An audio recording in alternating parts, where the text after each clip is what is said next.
The Call in the Dark. The village of Ironmore had a long and peculiar relationship with the extraordinary. It had seen wandering spirits that drifted through the market square on autumn evenings, luminous and indifferent, trailing cold air and the faint smell of old rain. It had dealt with a cursed well in the eastern quarter. 3 generations of the Aldrich family had refused to draw from it, and everyone in town quietly agreed they were right, though nobody could say exactly what they'd seen looking down into it. There had been the matter of the lost griffon in the summer of '09, which had roosted on the mill roof for 11 days and required the cooperation of every baker in town to coax it down with a trail of meat pies.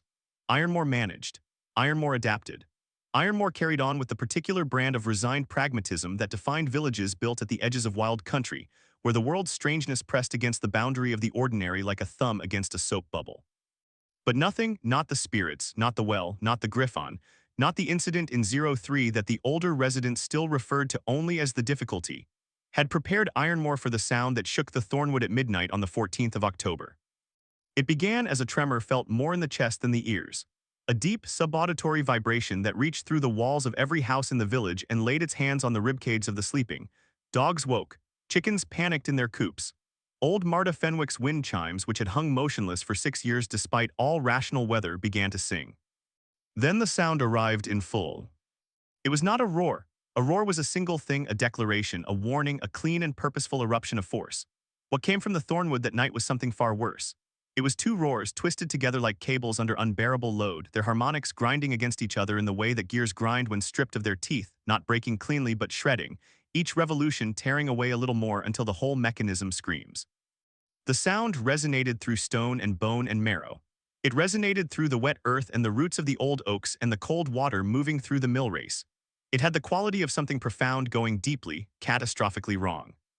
Several people described it afterward as the sound of 2 storms arguing inside a single cloud. Most of Ironmore bolted their doors. Callum Voss heard it from beneath the chassis of a broken hay baler. He was 31 years old and had been lying on his back on a cold stone floor for the better part of 3 hours, working by the light of a lantern hung low on a hook, and whatever additional light he could coax from the half-shuttered windows of the Brennan Farms equipment shed. His shoulders ached. His right wrist had been scraped raw on a seized drive coupling 40 minutes ago and had since gummed up with grease and dried blood in roughly equal measure. He had not eaten since mid-afternoon. He was, by every conventional measure, having a difficult evening.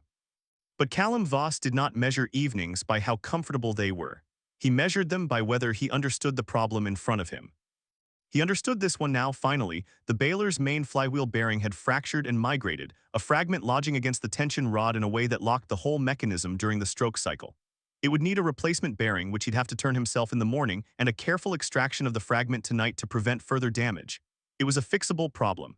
The evening, therefore, was going adequately. The sound hid. Callum stilled beneath the chassis the way he always stilled when something unexpected entered the equation, completely, instantly, without drama.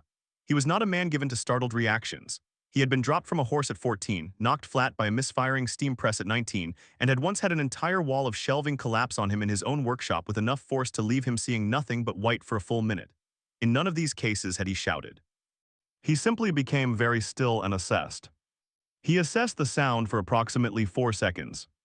Then he set down his wrench, wiped his hands on the rag tucked into his belt, and slid out from under the chassis. He took the lantern off its hook. He picked up his work bag from habit, slinging it over one shoulder. He walked out of the shed, through the farmyard, past the gate, and toward the Thornwood.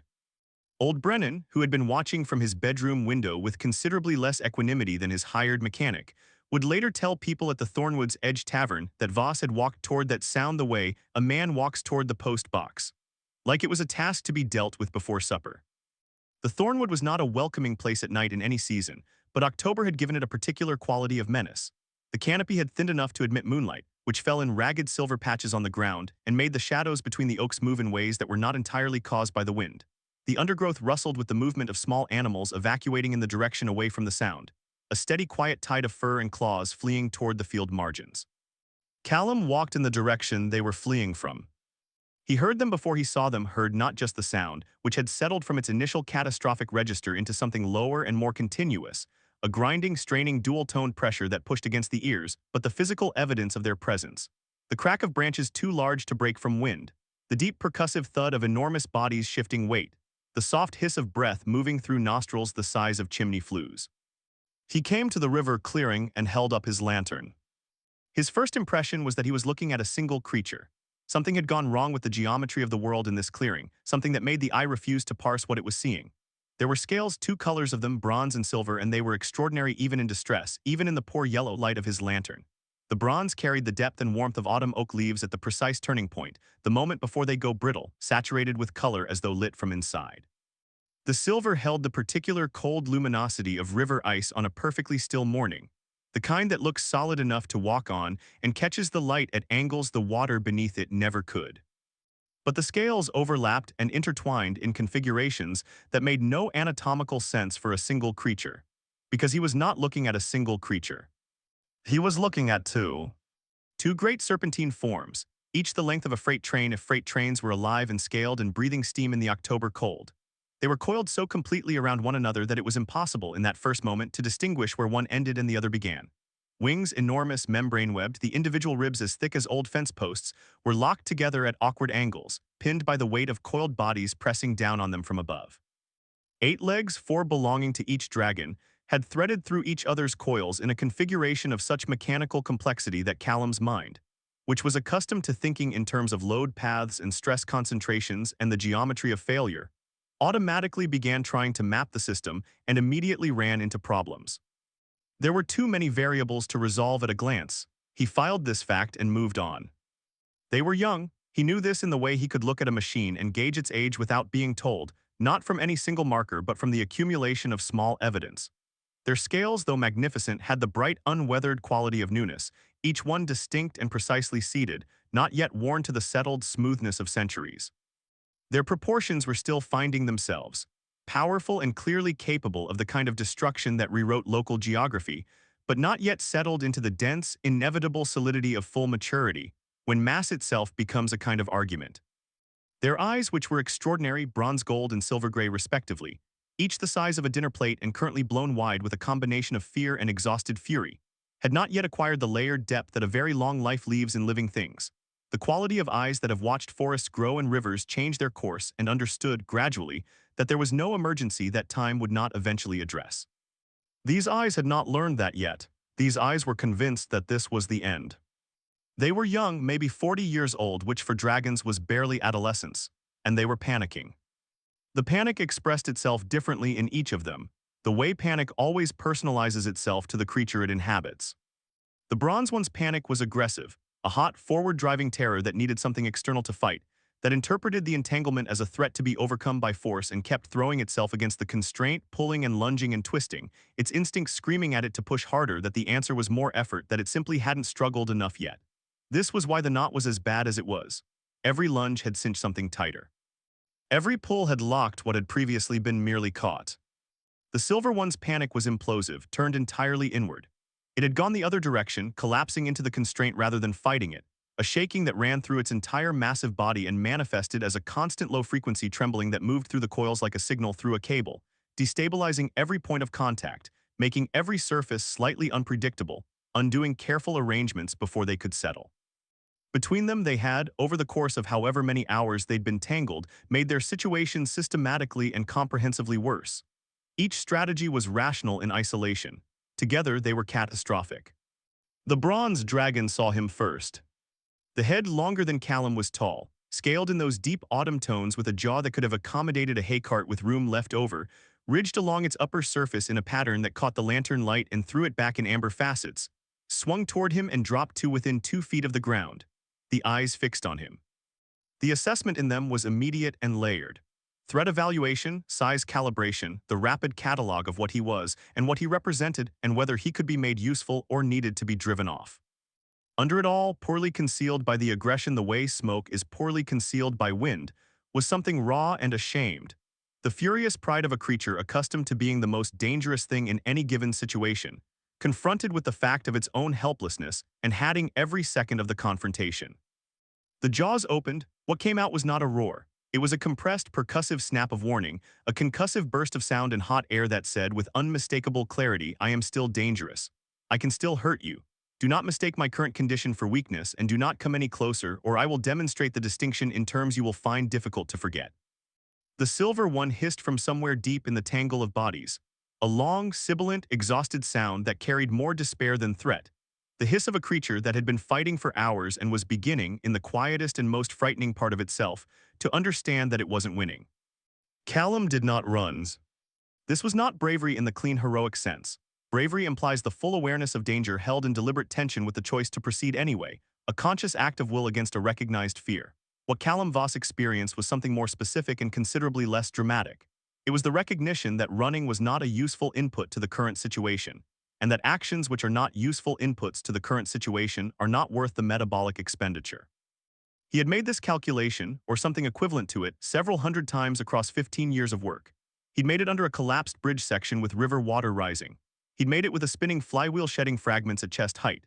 He'd made it memorably with a stallion that had stepped on its own harness traces and gone horizontal with panic in a space too small to safely contain a horizontal stallion. None of those situations had been improved by him running away from them. He crossed his arms instead, adjusted his grip on the lantern, and stood looking at the configuration with the particular focused stillness of a man doing serious and concentrated work inside his own head. Then he walked a slow circle around the entire entanglement. This took some time. The entanglement was large. As he walked, he held the lantern at different heights and different angles, studying the distribution of coils, the points of maximum tension, the places where two bodies pressed against each other hard enough to compress the scales into each other's gaps. He noted the wing positions. The bronze's left wing was trapped beneath two coils and torqued at an angle that was going to cause real problems if addressed in the wrong order. He noted the leg positions, particularly the bronze's right foreleg, which had passed through two coils and been rotated somewhere in the range of 90 degrees from natural alignment. He noted the positions of the two heads relative to each other and relative to the densest point of the knot, which told him something about the direction each body had been spinning at the moment of initial collision. The bronze dragon tracked him through the entire circuit, head swiveling on its long neck with a slow, dangerous patience that was several degrees more controlled than what it had been 30 seconds ago. The silver one had stilled entirely, distracted from its implosive panic by the confusion of his calm. Both of them were trying to understand what they were looking at. A human walking circles around them, in the dark, with a lantern and a work bag, not running, not screaming. Not doing anything that any previous experience had prepared them to interpret. Callum completed the circuit. He crouched low, rested his forearms on his knees, held the lantern close to the base of the knot, the densest point, where the primary locks were, where any solution would either begin or be impossible, and began to think. The bronze head descended toward him again. Another threat display, lower and slower than the first, the jaws parting just enough. "Stop moving," Callum said. It was not a shout. It was not a plea. It was not softened by deference to the scale of what he was speaking to, and it was not hedged with the uncertainty that comes from not being sure you have the right to make a demand. It was the voice he used with seized engines and cracked axles and thrashing horses that had worked themselves into states where the panic was compounding the injury. The voice that had once talked a boiler under pressure through a valve replacement by sheer force of focused instruction. The voice of a man who had made a professional and personal commitment to understanding problems, and was not prepared to be obstructed in this by the problem itself. Flat, certain, load-bearing. Both dragons stilled. The silence that followed was remarkable. The thornwood, which had been holding itself in a kind of sustained tension for hours, seemed to exhale from its roots outward. The cold air settled. Even the small animals in the undergrowth paused their evacuation, confused by the sudden cessation of catastrophe, sniffing the changed quality of the dark. Callum remained crouched, lantern in hand, eyes moving across the base of the knot with slow, methodical attention. He pulled a stub of chalk from his coat pocket, a habit from complicated jobs, marking what he'd examined so the analysis built cumulatively rather than cycling, and held it loosely in his fingers, not yet writing anything, waiting until he understood enough for marks to be worth making. The bronze dragon stared at him with those dinner plate eyes, and something shifted in them. Not trust. Trust was a structure that required time and evidence to build, and they had neither yet, but a kind of arrested attention. A pause in the panic cycle long enough for something else to occupy the space. The particular quality of stillness that very large and very frightened creatures sometimes achieve when they encounter something their established categories cannot process and their instincts. Finding no applicable response, simply stop and wait for new information.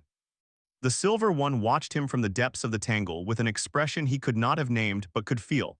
The specific quality of attention that a frightened creature gives to the first thing in its environment that has simply, inexplicably, completely failed to be frightened of it.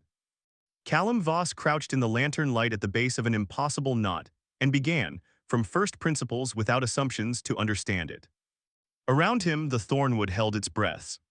The two young dragons, exhausted and frightened and bound together in a configuration that neither of them had been able to escape alone, watched the small human in his worn work coat with his stub of chalk and his absolute stillness, and felt in the way that all trapped things feel it when something changes in the room, when the quality of the air shifts from hopeless to merely terrible, the first faint, fragile, furious thread of something that was not yet hope, but was perhaps its necessary precondition.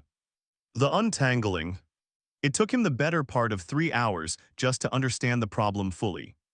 Not to solve it, not to begin solving it, simply to understand it, to build in the careful architecture of his mind a complete and accurate model of what had happened and what it had produced and what the system now required. 3 hours of crouching and circling and lying flat on the cold ground to look at things from angles that hurt his back. 3 hours of chalk marks on roots and stones. 3 hours of talking himself through the lode paths in a low murmur, while two enormous dragons watched him with an attention that had shifted, gradually, from threat assessment to something closer to bewildered fascination. Most people confronted with a problem of this scale and complexity would have spent those 3 hours attempting solutions. Callum Voss spent them refusing to. This was the discipline that separated him from the 3 engineers who had written off Henriksen's steam crawler, from the 2 structural surveyors who had condemned the Market Hall Bridge, from every well-meaning but impatient hand that had ever seized a jammed mechanism and hauled on it until something expensive broke. They had all moved to action before they understood. Action taken without understanding was not problem-solving.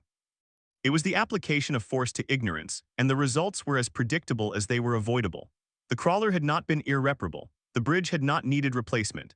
And this entanglement, this extraordinary, sprawling, 6 hours in the making catastrophe of coiled dragon bodies and locked joints and compounded panic, was not unsolvable. It was only as yet not understood. He understood it now. The entanglement was not random. This was the first and most important conclusion, and it had taken him nearly an hour to arrive at it with enough confidence to stake a plan on it. Random tangles had a different geometry, a loose, accidental quality, knots formed by drift and circumstance without underlying pattern. What he was looking at had structure. It had a logic to it, legible once you stopped being overwhelmed by the scale of it and started reading the physical evidence the way physical evidence always demanded to be read. Patiently, without preconception, following each element back to its origin. The 2 young dragons had been playing. He was nearly certain of it. Aerial courtship spirals, most likely the kind their kind performed at the turning of seasons, when something old and seasonal in the blood compelled them upward into the high cold air to trace great looping patterns around each other, tightening the spirals gradually, testing proximity and trust and the precise calibration of 2 bodies moving at speed in close formation. It was beautiful, probably. It was also, done at insufficient altitude with insufficient experience, deeply dangerous. They had misjudged the descent. One of them, Bronze, he thought, reading the evidence of which body's instincts had driven the initial response, had rolled when she should have banked, the kind of error that comes from confidence outpacing skill. The roll had brought her inside Silver's spiral line. The clip had been wingtip to flank, a glancing collision, not the kind that injured but the kind that startled, and startle at speed and altitude did the same thing to dragons that it did to horses. It triggered the reflex before the mind could intervene. The reflex in both cases had been to coil. Each body had responded to the sudden presence of the other with instinctive defensive wrapping, the deep evolutionary instruction that said something has you, tighten around it, gain leverage, do not let go, and they had descended together, wrapping as they fell, their spiral momentum translating directly into the geometry of the knot. By the time they'd hit the ground, they were already locked at the primary points. Everything that had happened since the hours of struggling, the pulling and the lunging and the trembling and the fighting against each other and against the constraint, had taken that initial locked configuration and cinched it, layer by layer, into something almost architectural in its complexity. Almost architectural, that was the right word. There was a load-bearing logic to it. Remove the wrong element in the wrong order and the whole thing would tighten catastrophically, transferring all that stored tension into whatever joints and limbs were unlucky enough to be in the path of it. Callum had seen this before. Not with dragons, obviously. There was no category of previous experience that contained dragons in his working history, and he was not so foolish as to pretend otherwise. But with cable assemblies under load, with hydraulic lines wound around drive shafts over years of slow migration, with anchor chains and rigging rope on the river barges that passed through Ironmore in summer, brought to him by frustrated barge crews who had tried to unknot them through brute force, and succeeded only in turning manageable problems into afternoon-consuming ordeals. The physics were the same. The scale was different vastly, almost insultingly different, the difference between a problem he could hold in his hands and one that had a wingspan, but the physics did not care about scale. Physics was not impressed by size. Tension begets tension. Force applied in the wrong direction does not overcome a locked configuration, it entrenches it. The solution to a load-bearing knot was never to pull harder. It was to find the sequence of small, specific, correctly ordered releases that allowed each successive element to yield, and to execute that sequence with precision, and not to rush any of it, and not to skip steps because the later steps looked easier from here. He had his chalk, he had his understanding. He had two dragons who were, for the moment, still. He begins. The first thing he had to do was establish communication, and he approached this problem with the same pragmatism he brought to everything else. He did not know their language, they did not know his. What they had between them was the rudimentary shared vocabulary of physical demonstration and consistent response. The same vocabulary he used with any animal that had more intelligence than a mechanism and less language than a person, which in his experience covered a surprisingly large portion of the things he was asked to fix. He talked to them while he worked.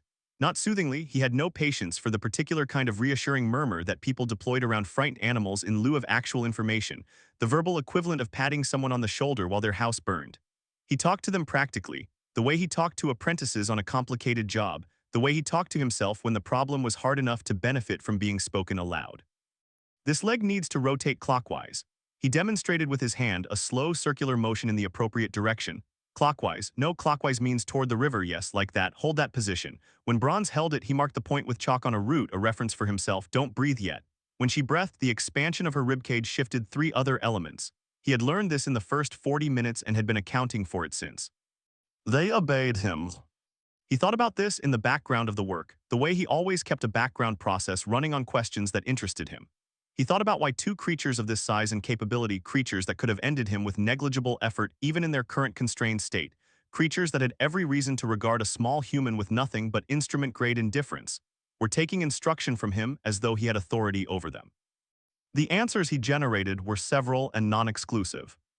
Perhaps because they had no other option, and the animal intelligence underneath the draconic intelligence recognized this with a clarity that injured pride couldn't quite override.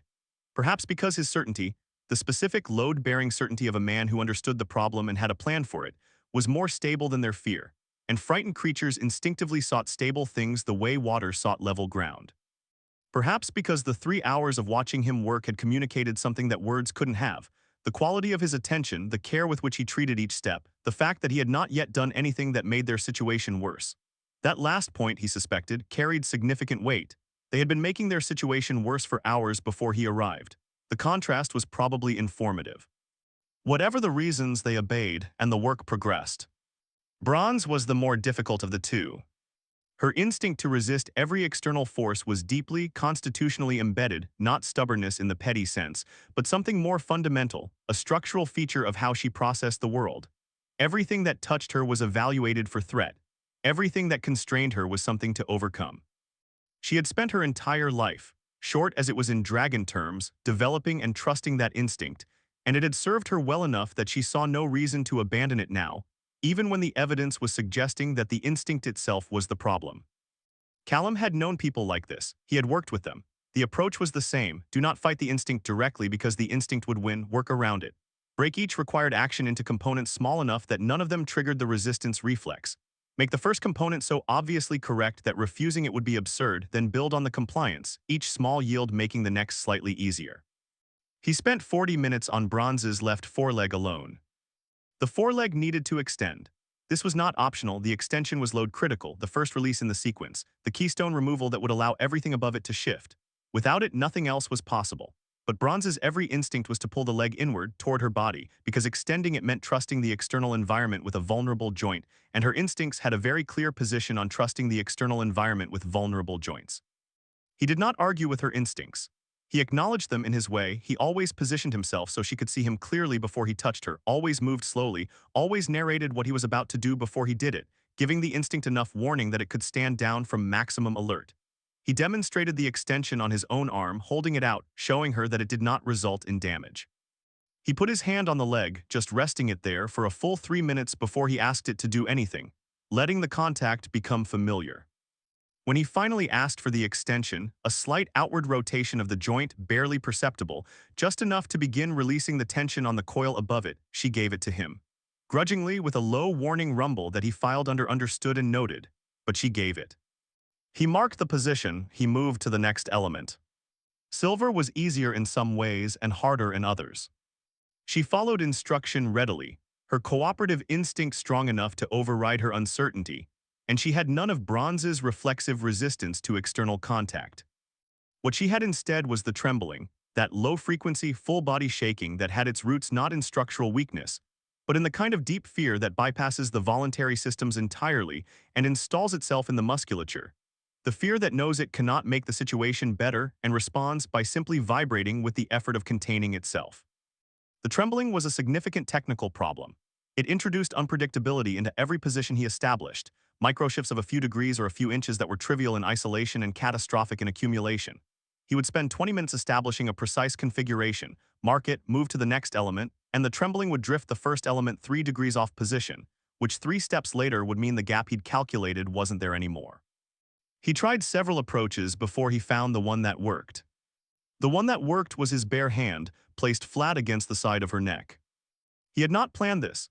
He had been in the middle of repositioning a section of coil that ran across her left shoulder and had needed to steady himself, and had put his hand out without thinking, palm flat against the scales just below the jaw hinge. The scales were warm, warmer than he'd expected, holding a deep radiating heat that spoke of the furnace physiology underneath, and finely textured, each one slightly convex, the surface of them carrying a faint vibration even at rest. The trembling stopped. It did not slow down and stop. It stopped completely within the time it took him to register that it had stopped. Silver's entire body stilled to a steadiness he hadn't seen from her since he'd arrived. The eyes, which had been showing a crescent of white at their lower edges, settled. The breath, which had been ragged and quick, slowed.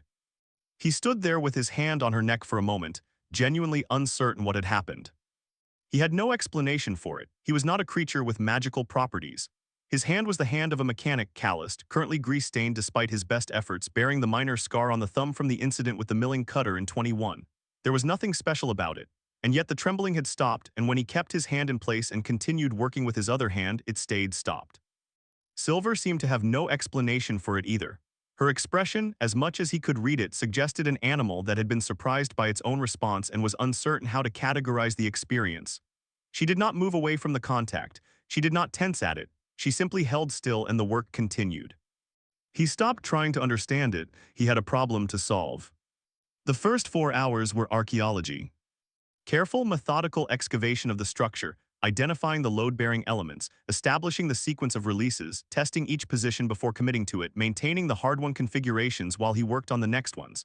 Every hour he took a full circuit of the entanglement, checking his chalk marks, verifying that everything was where he'd left it. Every hour the picture became slightly clearer, the path forward slightly more defined.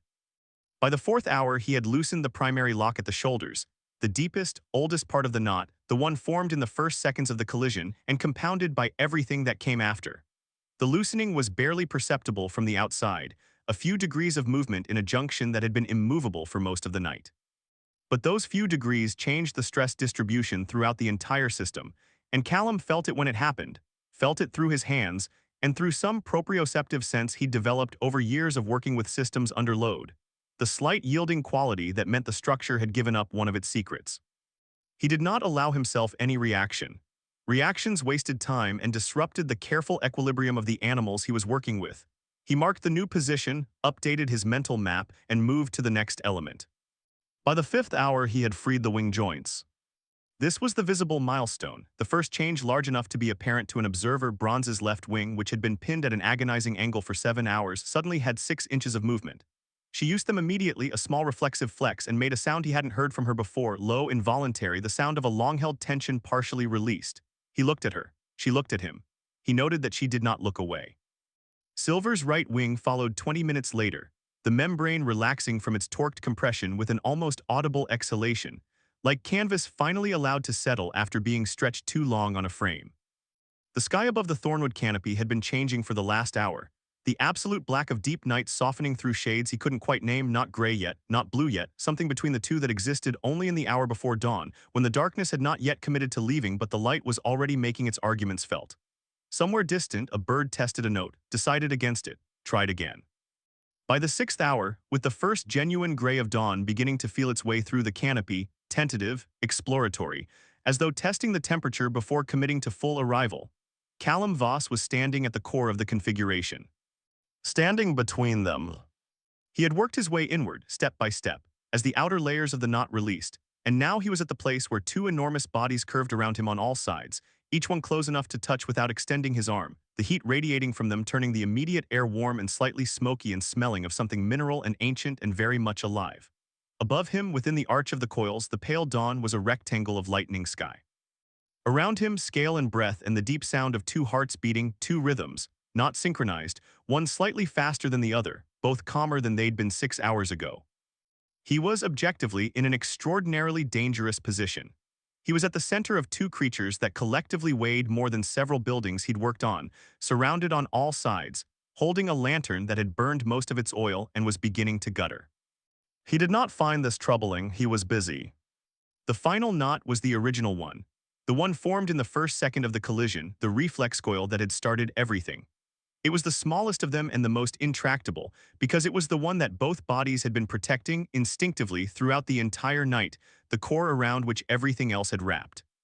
It had been formed so quickly, and under such conditions that it had the quality of something almost fused, two bodies locked in a posture they'd adopted in the first millisecond of mutual shock and never been able to release. He studied it for a long time. The solution required precision.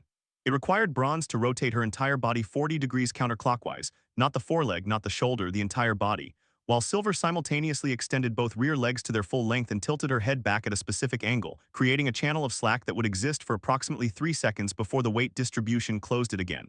3 seconds was enough. He had measured it mentally 7 times. He had to coordinate them like an orchestra, two instruments playing different parts simultaneously, neither one sufficient without the other, the combined action creating a harmony that neither could achieve alone. He looked at Bronze, he looked at Silver.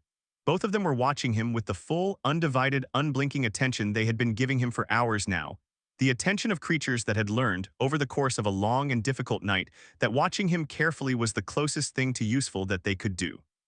He raised his hand.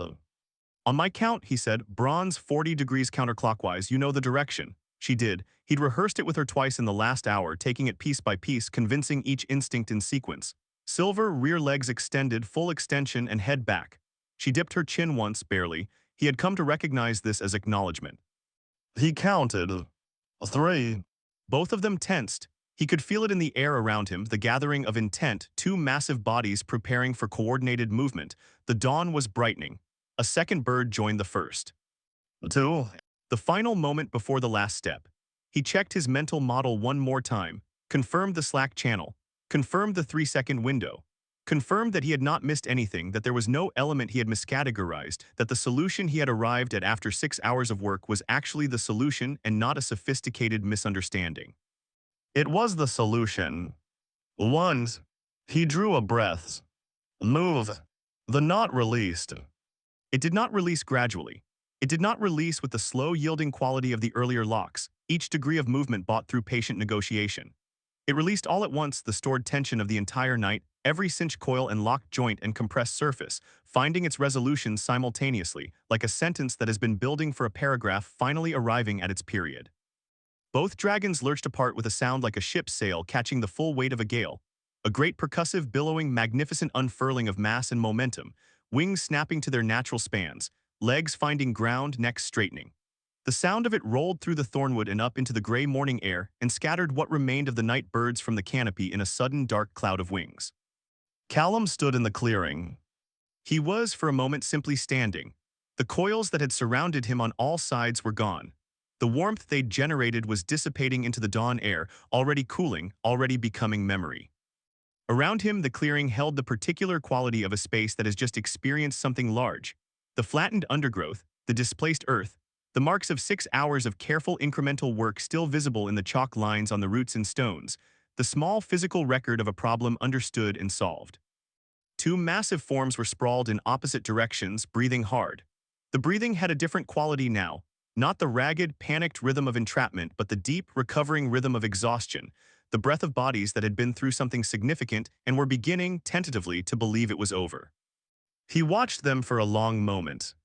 The dawn was properly arriving now, the gray brightening through silver toward a pale gold that caught the Thornwood's October canopy and turned it into something almost unbearably beautiful, all that bronze and amber and deep red, lit from below by the new light, the mist moving through it in slow, deliberate drifts.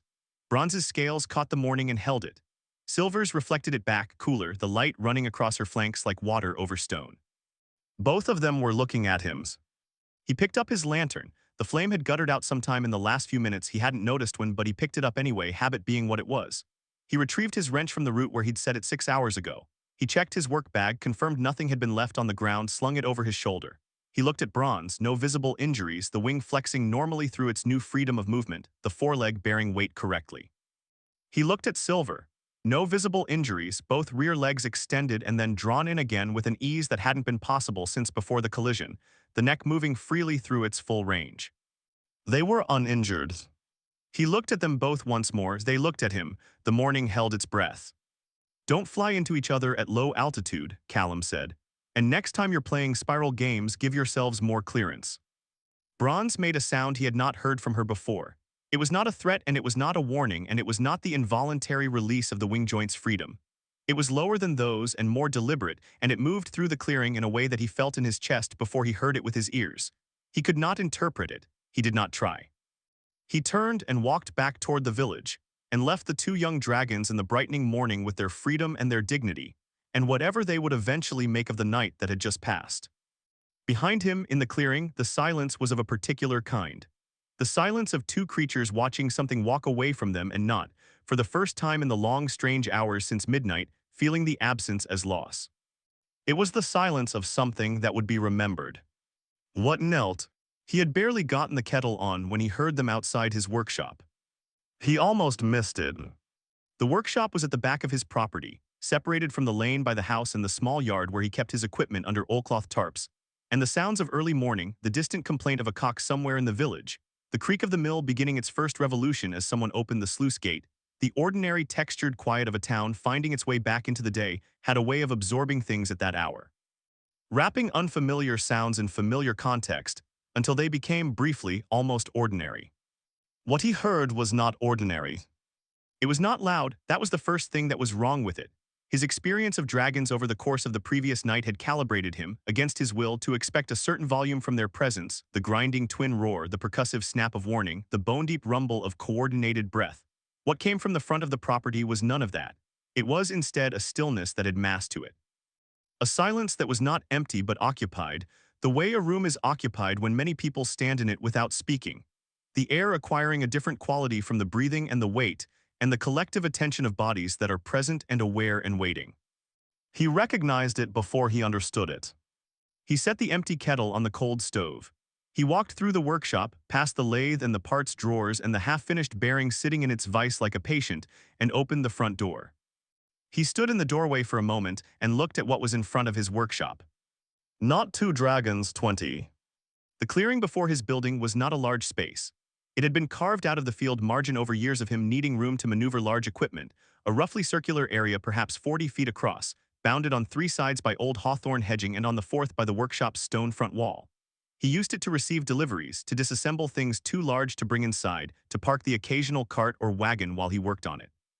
He had stood in the middle of it thousands of times and never found it inadequate to his purposes. It was fully occupied. They were arranged in a rough arc, as though the space had informed the arrangement rather than any deliberate choice. Each great form settled into whatever position the available ground offered, some sitting in the manner of large cats, hindquarters down and forelegs braced, others lowered further, chests near the ground, heads at varying heights. They were, every one of them, still. Not the stillness of sleep or of inattention, but the stillness of ceremony, deliberately chosen, deliberately maintained, carrying meaning in its maintenance, the way formal posture carries meaning in people who understand formality. Their scales were extraordinary in the morning light. He had not been in a position over the previous night to truly appreciate the range of what dragonkind looked like. He had been working, and the two he'd worked with had been tangled and distressed and lit by a guttering lantern, and he had looked at them the way he looked at everything he was fixing, for information, for the specific details the job required, not for beauty. Standing in his doorway now, in the full light of a clear October morning, he understood that he had missed something. They were not uniform. The two young ones had shown him that much, bronze and silver, the two ends of some imagined spectrum. But the 20 that had come to his clearing in the dawn were a catalog of what the centuries could make of a species. Stone gray, the gray of granite cliffs after rain, ancient and absolute, the scales so old and so densely overlapping that they looked quarried rather than grown. Deep crimson in the spectrum from the red of fresh embers to the red of dried blood to the red of certain winter sunsets that stained the entire sky and made people stop in the lanes and look up despite themselves. Green-black, the color of deep water under old forest cover, light entering it and vanishing. Tawny gold. Pale blue-white, almost colorless like early ice. One in the far corner of the arrangement, whose scales shifted between three colors as they caught and released the light, something between copper and violet and the green of verdigris on old bronze, the colors moving across the flanks like oil on water. They ranged in size from merely enormous, the merely enormous ones were still larger than any structure in Ironmore except the mill, to something at the back of the ark whose dimensions required a recalibration of Callum's spatial assumptions, a creature so large that its resting form blotted out a substantial portion of the early sun and cast a shadow over the near half of the clearing. It was watching him from back there with eyes the size of cartwheels, and its patience had the quality of geography. At the center of the ark, as though the arrangement had organized itself around them without needing to be told to, sat bronze and silver. They were close together. Not touching, there was a careful 2 feet of air between them, but close in the way that two people stand close when they have been through something together and the something has not yet become past tense. Bronze had her head turned slightly away, the set of her jaw carrying an expression he now had enough context to read. The expression of someone who would very much prefer that the adults in the room did not make a significant occasion out of events which had concluded satisfactorily and could, she felt strongly, simply be considered done with. Silver sat very straight and still, watching him with an attention that was no longer frantic, no longer the wide-eyed desperate focus of the night's worst hours, but something settled and clear and, he thought, permanent. The way a person looks at someone they have decided to remember. An elder stepped forward. She moved from somewhere in the middle of the ark. He could not have said which position she had occupied because his eye had not found her until she moved, and the movement, once it began, drew the attention of the entire clearing with the quiet irresistibility of a tide coming in. She was enormous even by the standard of the company she was keeping. Her scales were the pale gold of old parchment, the gold of things that have been preserved for so long they've become precious not for what they are but for how long they've endured. Each scale was large and thick, and sat with the settled permanence of something that had not moved from its position in a very long time and did not intend to. The color had a depth to it, layer upon layer of tone, the way very old wood develops its patina, not as a surface quality but as something structural, something that went all the way down. Her eyes were the color of deep amber lit from within, not lit by anything visible, lit by the particular inner quality that certain very old things develop when they have had enough time to become themselves entirely, when there is nothing left in them that is not completely, precisely what they are. She was so old that the ridges of her brow had grown additional ridges. He stared at this for a moment, cataloging it automatically. The original ridge structure, he could see it under there, the base architecture of the face as it had been in some vastly distant youth, had been overlaid over centuries by new growth, each new ridge smaller and more detailed than the one it had grown from, the whole structure layered like the rings of an ancient tree or the strata of a cliff face, each layer a record of time past. She carried her age the way old mountains carried theirs, not as deterioration but as accumulation. As the compounded evidence of having endured. She came forward until she stood before his door. Her head was higher than his roofline. She looked at him. Then she lowered her head. It was a slow movement, deliberate in every degree of its descent, unhurried and complete, nothing withheld. She lowered it until it rested on the ground before his door, the great scaled jaw on the cold October earth, the amber eyes level with his boots, the full weight of an ancient and evidently powerful creature placed voluntarily at the height of a man's feet. He stood very still. It was not a bow exactly. He understood this without being told, the way you understand certain things through their texture and their weight rather than through any prior knowledge. A bow was a gesture of respect, a courtesy extended between parties who acknowledged each other's standing. This was something older than courtesy. This was an act of formal witness, the kind of acknowledgement that certain traditions reserve for moments that need to be marked, not merely felt, that need the body's full participation, so that the moment cannot later be diminished by memory or convenience or the ordinary revisionism of time. She was not deferring to him, she was witnessing what had happened, and the witnessing required this. The others followed. One by one, around the ark, 20 great heads descended. They went down in a sequence that moved from the Elder's position outward in both directions, a slow wave of enormous forms lowering themselves to the earth, each one adding its weight to the gesture, each one making the ground tremble very slightly as the mass of a vast life came to rest on the cold morning ground. The sound of it was cumulative and layered, the soft percussion of scale on earth, the deep exhalation of breath, the particular subsonic resonance of many large and ancient things in a small space doing the same thing at the same moment for the same reason. The ground trembled with the weight of them. The shadow of the largest one shifted as it lowered its head, and for a moment the clearing's light changed, the sun partially unblocked, October gold falling across 20 descended heads and the cold grass between them and the man standing in his doorway holding a mug he had not yet filled, wearing his work clothes from the previous night, still carrying, if he was honest about it, a quantity of axle grease that a proper wash had not entirely addressed. He stood there and looked at them for a long moment. He was aware in some abstract and unprioritized way that this was not an ordinary Tuesday morning.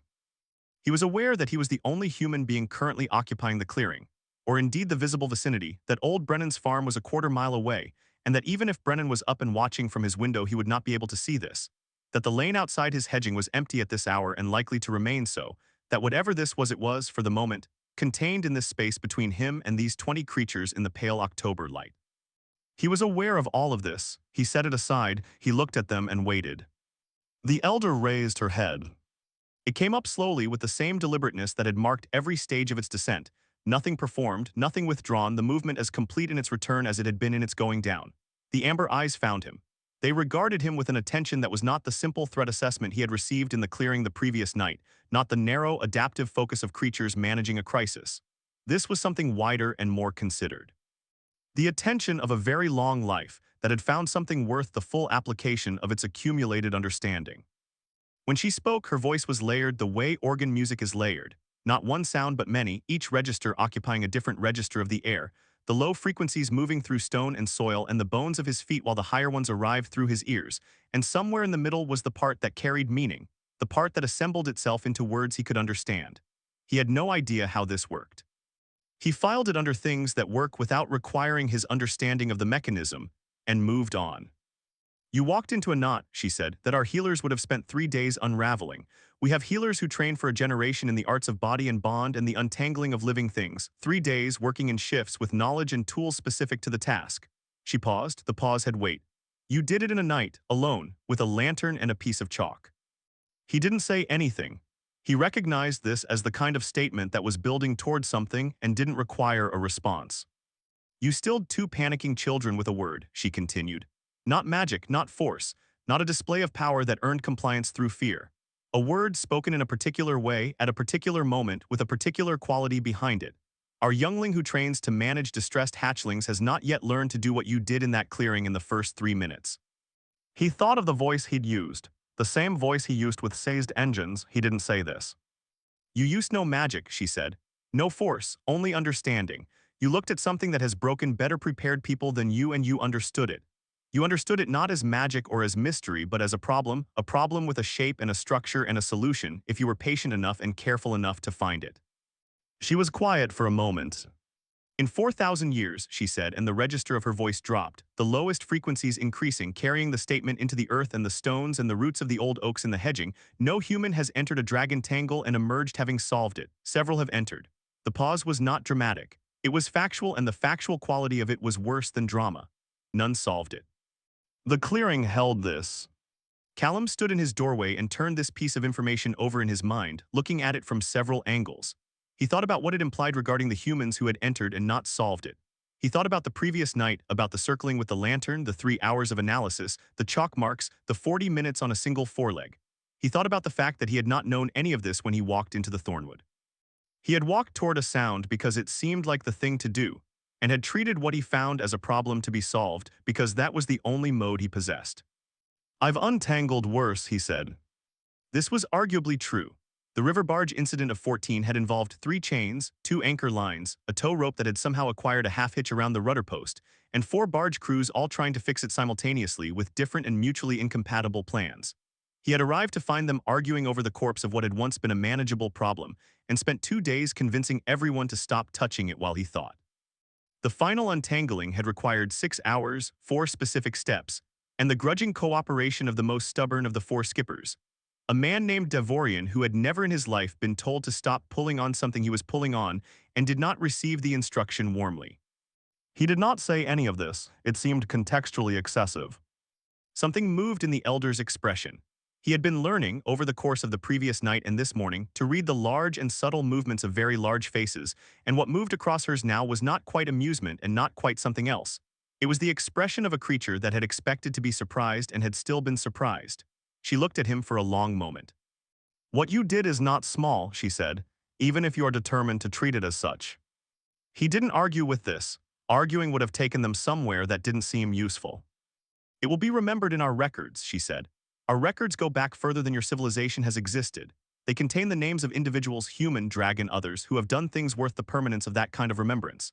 Not many names, the standard is specific." She raised her head slightly, and the amber eyes caught the morning sun fully for the first time, and for a moment he saw what a very long life looked like when it was fully occupied and fully attentive. "It was something. Your name will be entered. It will be spoken at the telling of works at every gathering of our kind for as long as our kind endures, which is anticipated to be a considerable time." He received this information with the same steadiness with which he received all information. "We owe you a debt," she said. "The children you freed are of significant lineage. What was at risk in that clearing last night was not only 2 young lives but everything those lives carry and will carry forward. We do not use the word debt lightly, and we do not offer to clear it unless we intend to. Name it." Callum considered. He was aware of the scope of what was being offered. He was not obtuse. A debt named by a creature of this age and this evident authority on behalf of 20 dragons in formal assembly was not a trivial thing. He understood in general terms what dragonkind was not from direct experience, which had been limited until approximately midnight the previous night, but from the things you absorbed from a lifetime in a village at the edge of wild country, from the occasional traveler's account, from the particular quality of respect that certain older residents showed when the subject came up, the respect of people who had lived long enough to understand relative scale. He could, in principle, ask for significant things. He looked at bronze and silver.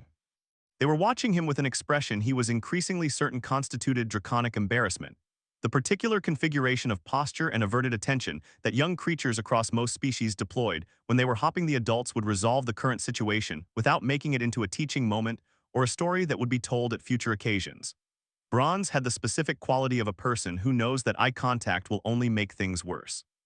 Silver was watching him with something more complicated, something that acknowledged the circumstances of the previous night fully and directly, with none of Bronze's pride armor, and was simply waiting to see who he was. He found he had a clear answer to the question. "Nothing for me," he said. The elder was still, the whole clearing was still. "Nothing," she said, not skeptically, with a quality more like careful attention, the attention of someone who wants to be certain they have heard correctly because the correctness of it matters. "Nothing for me," he said again. He looked at bronze and silver. "But those two are going to need someone to teach them proper aerial form before they try the spiral again." Bronze made a very small, very controlled movement that was almost certainly involuntary. "I don't know anything about dragon flight," he continued.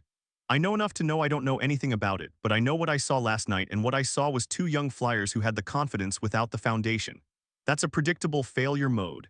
It happens with mechanical systems too. When the capability outpaces the training, you get failures that proper training would have prevented." He looked back at the elder.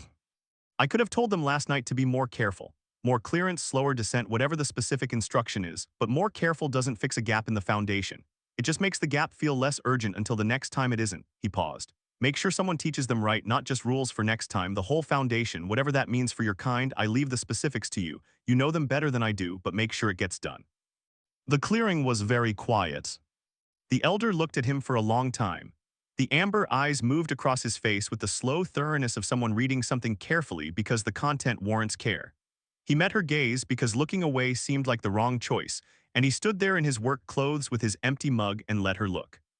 Then something moved across her face, not quite a smile in any human sense. The musculature was entirely wrong for the geometry of smiling, the face too large and too differently structured to produce anything he could map directly onto an expression he recognized. But something moved across it. Something that occupied the same function as a smile, that carried the same kind of meaning. Something that was not about amusement and not about pleasure exactly, but about the specific and rare satisfaction of having encountered a thing that is exactly what it appears to be, without concealment or performance or any distance between the surface and the substance beneath it. "It will be done," she said. And then, after a moment, "You understand that what you have asked is worth more than most things you could have named." He thought about this. "Good," he said, "then it's the right ask." She regarded him for one more moment.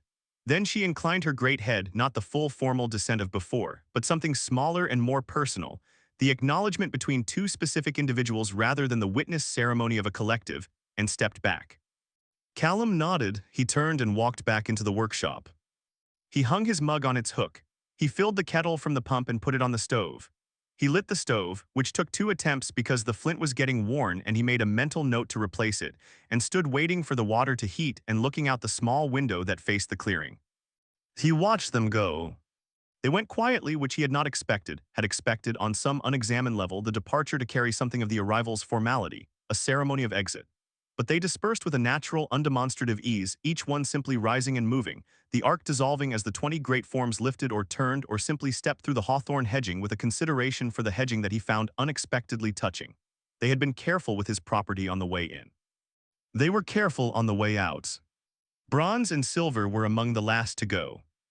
Bronze did not look at him as she turned. She turned with her chin high and her wings slightly raised, with the dignity of a creature determined to exit a situation on her own terms, and he respected this completely. She had been through a difficult night and had conducted herself on balance admirably. The dignity was earned. Silver paused. She turned her head and looked at him through the small workshop window, and he stood at the stove with his kettle and looked back, and there was a moment between them that he did not try to name because it did not need a name. It was simply the moment. It was what it was. She had been frightened and he had put his hand on her neck in the dark, and something had happened that neither of them could explain. And now it was morning and she was going home. And she looked at him for 3 seconds, and then she turned and was gone through the hedging with a sound like wind through heavy canvas. The clearing was empty. The October morning settled back into itself, the mill wheel turning, a cart on the distant lane, the ordinary, unremarkable sounds of Ironmore beginning its day, entirely unaware that anything unusual had occurred in the clearing behind a mechanic's workshop at the edge of the field margin. The kettle began to complain. He made his tea. He drank it standing at the bench, looking at the half-finished bearing in the vise, thinking about the next step in the machining. The Brennan baler needed that bearing before harvest was over. There were 2 other jobs behind it. He had lost a night's sleep and would feel it by afternoon. He drank his tea. He thought about the bearing. Outside the window, the October light lay flat and golden across the cleared yard, and the crushed grass where 20 dragons had sat in formal assembly was already beginning to right itself, resilient and undramatic, rising back toward ordinary. He set down the mug, picked up his tools, and got back to work. He did not know about the records. He did not know about the telling of works, which convened at each major gathering of dragonkind and which was older than any human institution currently in operation, older than most human institutions that had ever been in operation. He did not know that the record was kept in 17 languages simultaneously, each one a different tradition within draconic culture, each one carrying different aspects of the full account. He did not know that certain of these languages had not been spoken by any human in 1,000 years, and that the entries in them carried tonal qualities and contextual registers that added layers of meaning unavailable to any human translation. He did not know that the entry for his name was discussed at the first telling after that October morning, and then at the next, and that it acquired with each retelling something it had not been designed to acquire, a quality of legend not in the inflated human sense, but in the precise draconic sense, which meant a true account of a real event that contains within it something that remains useful and worth returning to. He did not know that Bronze and Silver, who trained seriously and thoroughly and with great application under 3 different flight tutors over the following decade, both eventually became tutors themselves, and that their teaching carried within it something that could be traced back to a cold October night in a thornwood clearing, a specific quality of patience with failure, a specific insistence on understanding before action, a specific refusal to treat a gap in the foundation as something that could be papered over with more confidence. He did not know any of this. He knew the bearing needed turning. He knew he had 2 jobs behind it. He knew the flint for the stove needed replacing.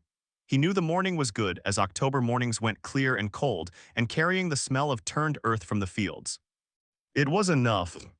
In the records of the oldest clutches, in languages humans had not spoken for 1,000 years, carrying tonal registers that added to the plain words meanings that no translation could fully render, something about the quality of attention, something about the texture of a particular kind of patience, Something about what it meant to meet a thing on its own terms and find it solvable.